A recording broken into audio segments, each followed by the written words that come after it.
Et voilà, Rally, ferme tes yeux. Voilà, je ferme mes yeux. Boum, boum, carré, boum, que veux-tu de celui-là? Voleur. Boum, boum, carré, boum, que veux-tu de celui-là? Police. Boum, boum, carré, boum, que veux-tu de celui-là? Voleur. Yes, les gars, on a 10 secondes pour courir. Vas-y, les gars. Compte, Rally, compte, on a 10 secondes, compte. 3, 4, compte, vite, compte. Police, arrête-toi, je te dis.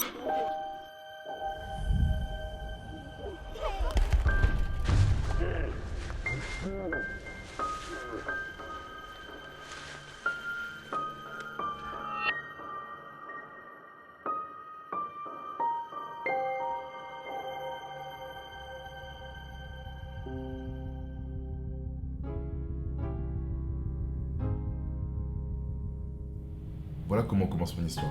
Je m'appelle Will, j'ai 22 ans, et avec le peu de temps que j'ai, je vais essayer de vous raconter ce que l'on vit. On a grandi dans cette ambiance à la cité. Certains qualifieraient peut-être cela de sauvage, mais en réalité, tous ces champions que vous voyez devant votre télévision sont tous passés par là. Moi, je rêve de devenir footballeur.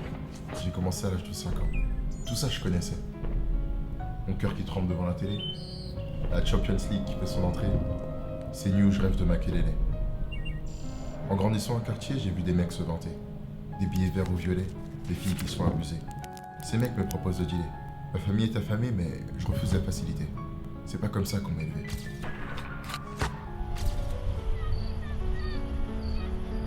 Tu crois que tu vas devenir footballeur? Oublie pas que t'es un noir, mec. On va jamais rien te donner dans ce putain de pays de merde. Heureusement, avec mes amis, on partageait tous la même ambition. Celle de réussir, se retrouver au sommet. Moi dans le football, David dans le basket, Ibrahima dans la politique et Khalil dans la boxe. Et Safia, c'est la Beethoven du quartier. Mais elle déteste jouer devant nous de peur qu'on se moque d'elle. Moi perso, je la trouve géniale. Je pense même qu'il y a quelque chose entre nous, mais on n'osait pas se le dire. Bref, c'était mieux comme ça. Au quartier, tout va mieux. On passe des claques, émeutes, à la rénovation pour une belle transition. Mais parfois, même quand on fait tous ces efforts, on nous rappelle qu'on est tous partis du même sac, tous pris pour cible.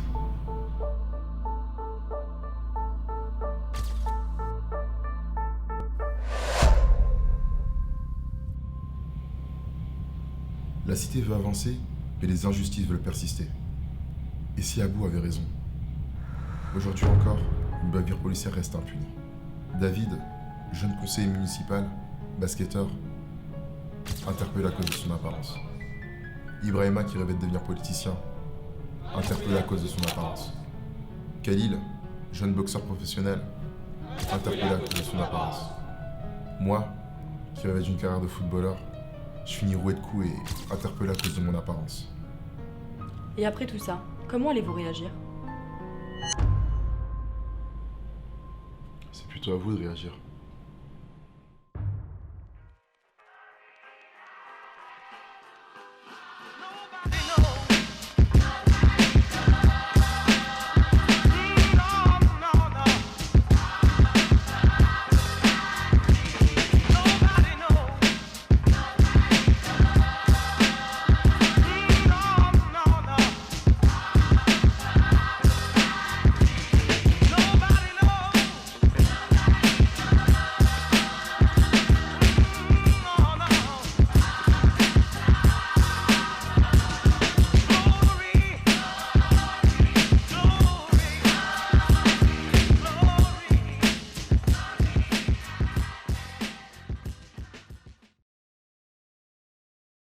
Des trucs.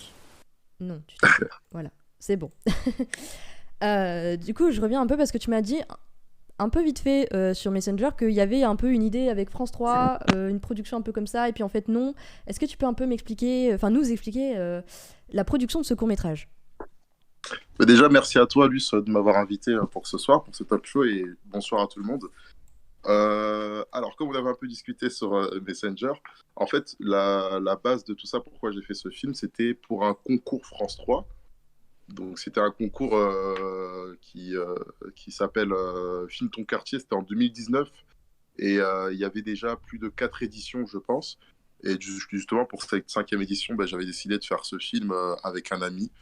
Et enfin, je l'ai écrit et on a décidé de le faire ensemble dans mon quartier, dans mon quartier au Muro, dans le 78. Donc, c'est les bâtiments que vous voyez au cours du film, tout ça. Donc, en gros, voilà. Donc, dans un premier abord, c'était vraiment pour un concours France 3 au tout début. Et ensuite, après ça, on a décidé de le mettre dans quelques festivals, etc. Donc, voilà un D'accord, peu ok. par rapport à l'histoire. Ok, super. Moi, je vois que tu m'avais dit que c'était un court-métrage amateur. C'est quand même Ouais. une belle production. Comment est-ce que t'en es arrivé à ça? Est-ce que tu as...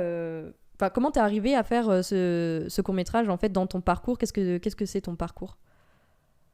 Alors moi, pour commencer, de base, j'ai rien à voir avec le milieu du cinéma pur. Je suis plus dans tout ce qui est écriture de romans, BD, tout ça. En fait, depuis tout petit, j'ai commencé en écrivant des petits romans, enfin, je sais pas si vous connaissez la plateforme Wattpad.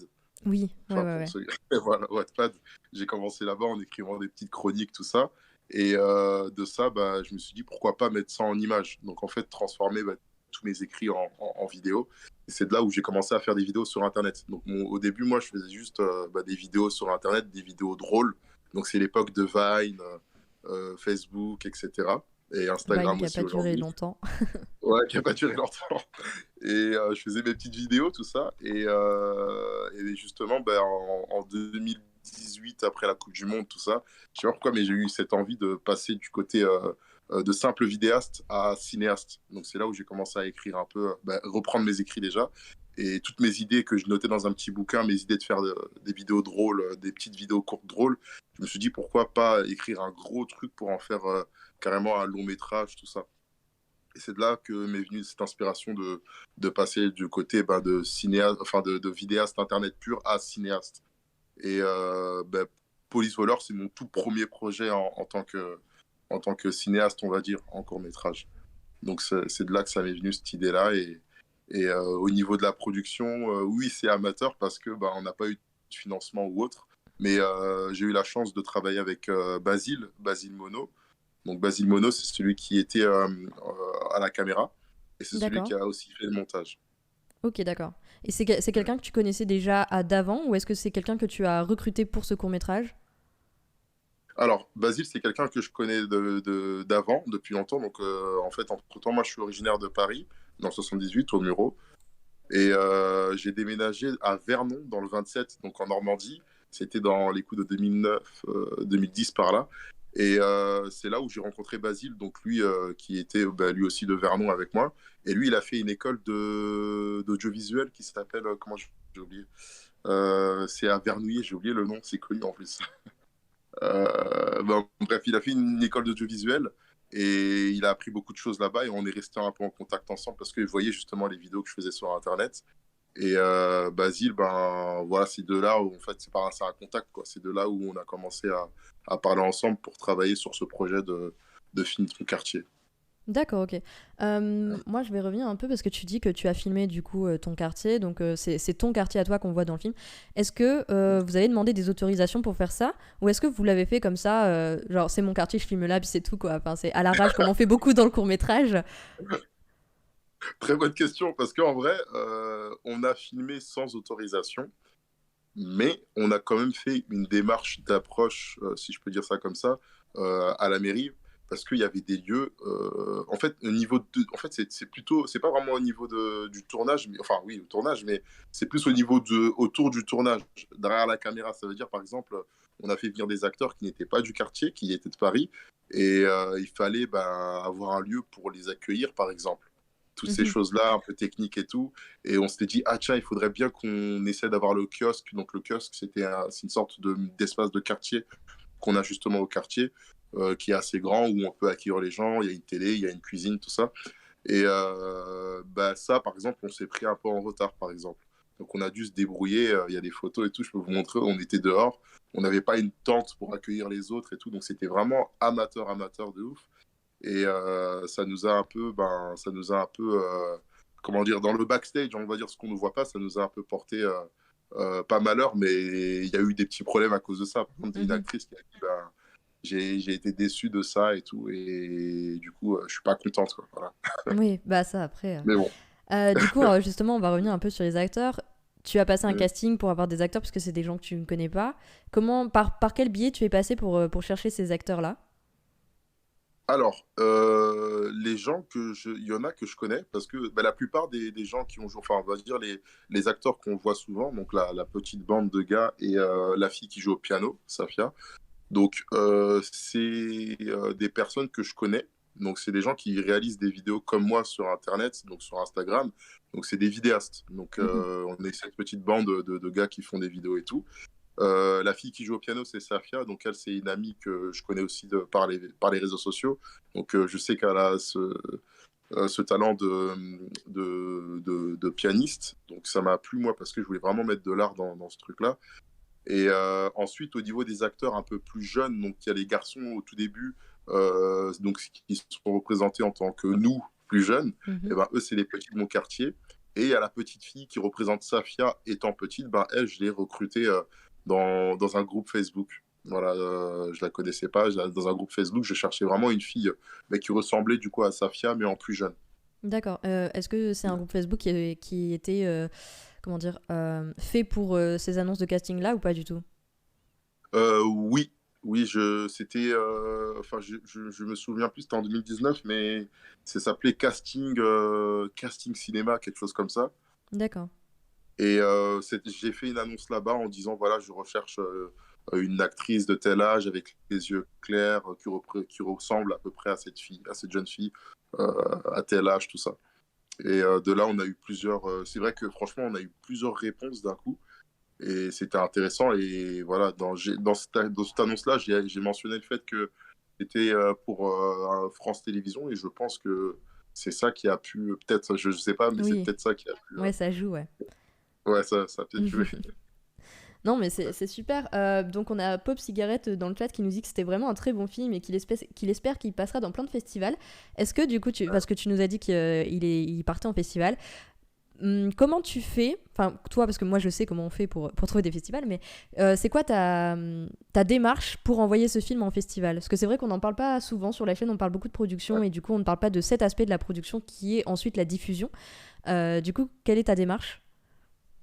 C'est une très bonne question, Luce, parce qu'en réalité, moi, quand je fais ce court-métrage-là, je n'ai pas encore cette mentalité que j'ai aujourd'hui maintenant, quand on fait un court-métrage, c'est vrai qu'on met de l'argent, tout ça, il faut l'envoyer en festival pour, entre guillemets, mais récupérer un peu ce travail, cet achat. Pas que l'argent, mais récupérer aussi la sueur du front qu'on a mis, etc. Maintenant, moi, en 2019, je connais pas ces histoires de festival, je connais rien de tout ça.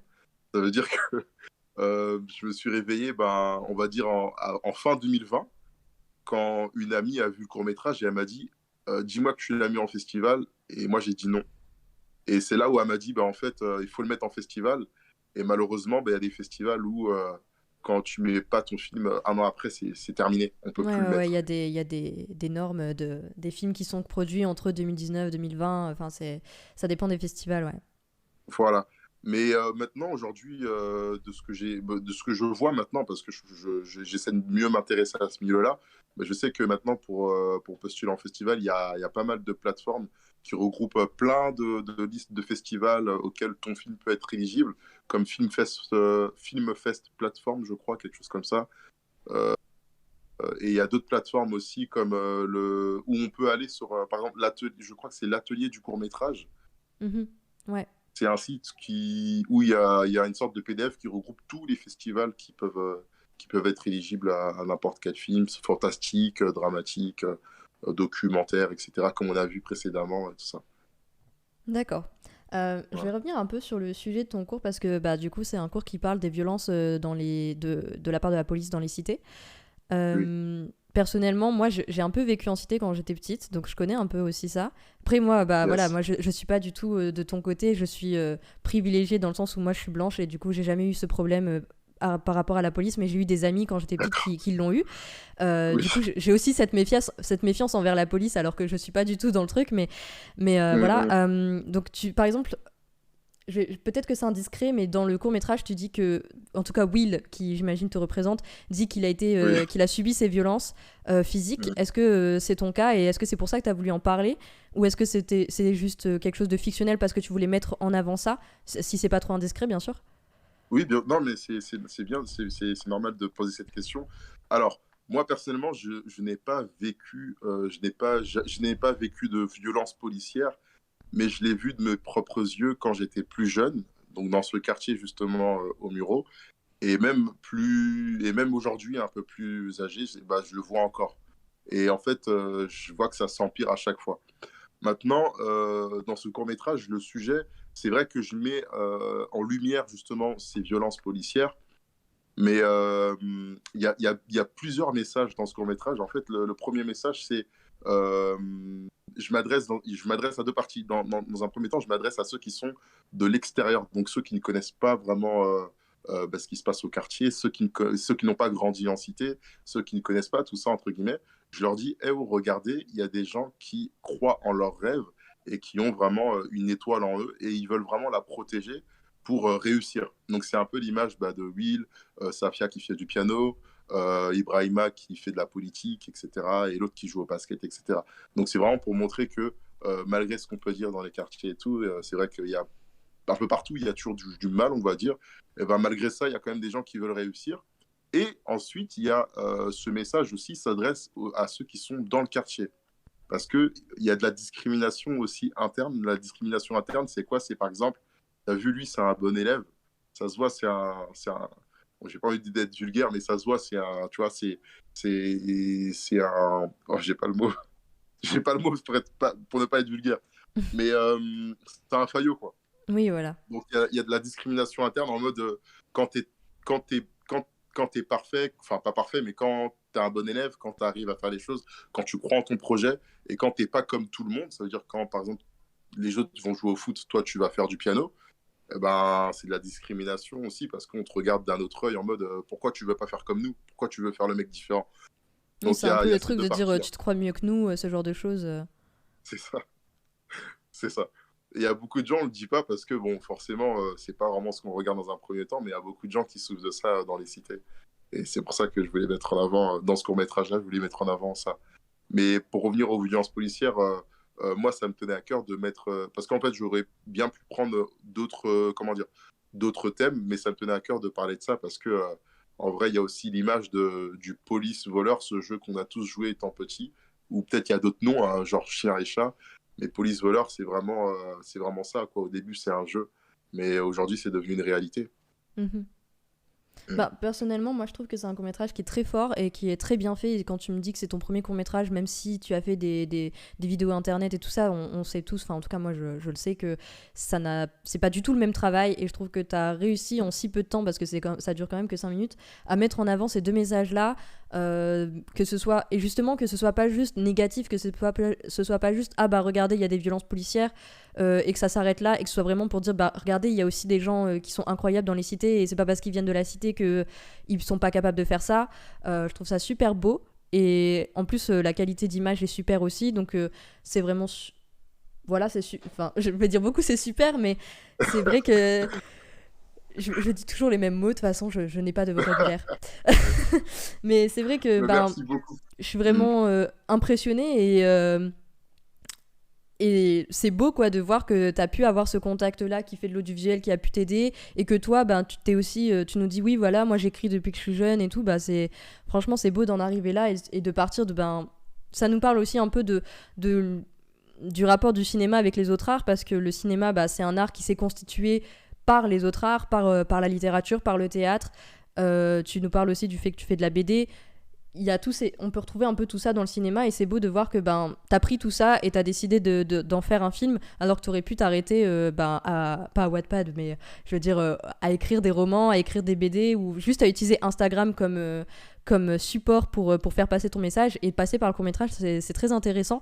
Et bah, du coup, pourquoi est-ce que t'as voulu passer par le court-métrage? Est-ce que c'est une volonté d'évolution dans ton art à toi, et de dire bah voilà, maintenant je me sens prêt à passer au cinéma, c'est quelque chose que j'ai toujours envie de tenter? Ou est-ce que c'était juste tu t'es dit je vais tenter ça, voilà, comme ça? Ou est-ce que vraiment il y a vraiment une ambition derrière? Oui, c'est une très bonne question parce que bah, même moi, ça me fait réfléchir à ce que tu m'as dit. Et honnêtement, ouais, pourquoi j'ai décidé de mettre ça sous court-métrage? Bah, dans un premier temps, parce que je cherchais vraiment une sorte de challenge. Et c'était là où, entre guillemets, on cherchait un peu des concours et tout, et on est tombé sur le concours France Télévisions. Euh, c'est vraiment, en fait, ce challenge de me dire, vas-y, j'ai envie de montrer, j'ai envie de passer un cap, j'ai envie de me faire peur et tout, et j'ai envie de parler de quelque chose que je connais, pas de parler de quelque chose que je connais pas et tout. Et c'est là où je me suis dit, bah, tiens, là, on peut faire un court-métrage avec ce concours-là. Et puis voilà, quoi. Et comment dire j'en perds mes mots là. Oui, en fait, mon ambition, ma première ambition, c'est de faire des longs métrages ensuite, et des séries aussi. Mais quand je vois que Police Voleur aujourd'hui, je le vois plus comme une carte de visite Mhm. de mon univers. Parce que moi, en fait, mon univers, après, on dirait pas, hein, mais mon univers, je suis très. Attendez, je vais vous montrer la petite exclusivité. Hop. Moi, de base, mon univers, c'est ça. Bon, après, c'est un secret, ça reste entre nous, hein. Mon univers, c'est ça, moi. Ah bah Donc, oui, mais Narnia, c'est la base. voilà. Et je suis très attaché à ça parce que l'écrivain Clive Staples Lewis, c'est vraiment celui qui m'a inspiré le plus de mon enfance et tout, et au niveau de mon imagination. Et j'ai toujours voulu faire les films, la saga Narnia et tout, ça m'a vraiment inspiré depuis tout petit. Et même dans Police Voleur, il y a ce petit brin de fantastique quand les enfants ils passent de l'âge jeune à adulte. Il y a ce petit clin d'œil avec l'histoire de Narnia et tout. Et moi, j'ai vraiment envie de faire ça. J'ai vraiment envie de faire du long métrage. Je suis décidé à faire ça et tout. Mais je sais que pour arriver à là, il faut quand même arriver à se créer une identité, à faire quelque chose et tout. Et je pense que Police Voleur aujourd'hui, en tout cas ce court métrage, je le vois plus comme une carte de visite en disant voilà, voilà ce que j'ai déjà réalisé et voilà ce que j'aimerais faire plus tard. Et Ah là, s'il y a j'ai des plein de choses qui me producteurs et tout viennent, qui du aimeraient coup, plein de questions que j'aimerais poser, mais que j'ai pas forcément le temps. Moi, ce que je vois, c'est que sans le vouloir, aujourd'hui, j'ai créé un thème qui est les concours. Parce que on a eu Tiffaine qui nous a parlé du concours d'Arte, on a eu Pierre-Louis et Cécile qui nous ont parlé d'un concours à Lille, et maintenant, il y a toi qui nous parle du concours France 3. Donc, on peut dire que les concours, au final, les concours de court-métrage, c'est ce qui lance aussi beaucoup de créateurs à se lancer dans le court-métrage. C'est le fait de se dire moi j'ai le droit de faire ça, et c'est un peu aussi les concours, ça donne un peu ce droit là de se dire c'est ouvert à tous, moi j'ai le droit de le faire, je le fais, même si on sait, comme on en a parlé un peu avec Tiffaine, on sait qu'au final il y a très peu de chances qu'on gagne quand on commence, mais c'est quand même intéressant. Et est-ce que toi tu penses aussi que c'est ce concours un peu qui t'a lancé là-dedans, parce que tu dis que t'as été inspiré par Narnia et que ton ambition c'est de faire des films, mais tu nous dis qu'au début tu faisais surtout de l'écriture, donc est-ce que c'est un peu voir ce concours qui dans ta tête a eu comme un tilt, enfin comme un tilt de dire en fait j'ai envie de faire ça? Ouais, oui, c'est vrai. C'est vrai que les concours, en fait, ça nous lance. Ça nous lance. En fait, j'ai l'impression, l'image que j'ai, c'est plein de jeunes, plein de personnes qui sont talentueuses, qui ont vraiment un univers de dingue et tout, qui sont cloîtrés dans leur chambre avec leurs écrits et tout, mais ils osent pas le montrer aux autres. Et en fait, le fait de se dire qu'il y a un concours, ça les lance, en fait, de se dire, bon, vas-y, peut-être que c'est le moment pour moi de me lancer. Parce que oui, c'est vrai que là, les intervenants d'avant, ouais, c'était des concours aussi. Et là, je me dis, tiens, moi aussi, c'est un concours. En fait, on sort tous de ça. On sort tous de ça, quoi. Et ouais, les concours. Pourquoi les concours? Parce que j'ai l'impression que... après, là, je rentre vraiment dans une autre psychologie et tout. Mais on est tous allés à l'école et on a été formatés par des règles. Par des règles, il faut faire comme ci, il faut faire comme ça, il faut faire comme ci. Et en fait, juste le fait de voir que dans les concours, il y a des règles, c'est normal pour nous de se dire, tiens, on va faire ce concours, il faut respecter telle règle, telle règle, telle règle. Alors que si demain, je te dis, vas-y, montre-moi ton court-métrage, tu vas pas savoir sur quels critères je dois le faire parce que tu as peur de pas plaire aux autres, tu as peur de décevoir les autres. Alors que là, tu dis, il y a des critères, je vais me baser sur ces critères-là dans le concours. Et peut-être que c'est comme ça qu'il faut faire, en fait, je sais pas. Enfin là, je suis peut-être allé trop loin, mais c'est cette image que j'ai, c'est me dire, on a tous les mêmes règles, et maintenant, avec ces règles-là, on doit faire un court-métrage. Et peut-être qu'il y aura des similitudes par rapport à ça, forcément, comme il y a des règles et Non, tout. mais je suis tout à fait d'accord. Moi, personnellement, les concours... J'aime pas les concours à thème, par exemple, parce que les thèmes, je trouve que ça me restreint, et en fait, moi, dès qu'on me donne un thème, mon cerveau s'arrête. Mais par exemple, moi, j'ai besoin d'avoir une deadline. J'ai besoin de me dire, j'ai jusqu'à ce moment-là pour le faire. Et du coup, les concours, c'est vrai que ça donne un peu aussi cette discipline qu'on a besoin d'avoir pour réussir à écrire, pour réussir à tourner, enfin pour vraiment se mettre dans le truc, quoi. Et donc c'est vrai que c'est intéressant d'en parler aussi. Malheureusement, là, on n'a plus le temps de parler de ça. Ce que je te propose, Will, c'est... je sais que... Enfin, je pense que tu n'es pas encore très habitué à Discord, mais tu verras que dans les salons textuels de texte, c'est les trucs où il y a un hashtag, il y a un salon talk short, donc si tu veux tu peux mettre ton Insta pour que les viewers puissent venir voir un peu ce que tu fais d'autre comme vidéo, et puis envoyer les fameuses photos que tu nous disais de tes backstage. Donc voilà, tu peux faire ça dans le salon textuel, et puis comme ça on pourra, s'il y en a qui veulent continuer la discussion, pourront le faire là-dessus. Et puis je te souhaite une bonne soirée, puis merci beaucoup d'être venu montrer ton film, ça nous a fait vraiment très plaisir. Merci beaucoup à vous, c'est vraiment sympa de votre part, et bonsoir à tout le monde. Salut. Salut.